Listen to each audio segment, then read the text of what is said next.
Car ಮತ್ತು bus ಮಧ್ಯೆ ನಡೆದ ಭೀಕರ ಅಪಘಾತದಲ್ಲಿ ಕಾರು ಚಾಲಕ ಸ್ಥಳದಲ್ಲೇ ಸಾವನ್ನಪ್ಪಿರುವ ಘಟನೆ ಇಂದು ಮುಂಜಾನೆ ಪಾವಗಡ ಪಟ್ಟಣದ ಹೊರವಲಯದ ಕಡಮಲಕುಂಟೆ ಕೈಗಾರಿಕಾ ಪ್ರದೇಶದ ಬಳಿ ಸಂಭವಿಸಿದೆ.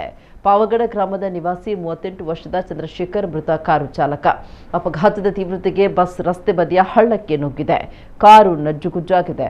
ಬಸ್ಸಿನಲ್ಲಿ ಪ್ರಯಾಣಿಸ್ತಾ ಇದ್ದ ಸುಮಾರು 20ಕ್ಕೂ ಹೆಚ್ಚು ಪ್ರಯಾಣಿಕರಿಗೆ ಸಣ್ಣಪುಟ್ಟ ಗಾಯಗಳಾಗಿವೆ.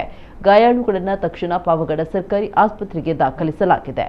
ಬೆಳಗ್ಗಿನ ಸಮಯದಲ್ಲಿದ್ದ ದಟ್ಟವಾದ ಮಂಜು ಈ ಅಪಘಾತಕ್ಕೆ ಕಾರಣ ಅಂತ ತಿಳಿದು ಬಂದಿದೆ.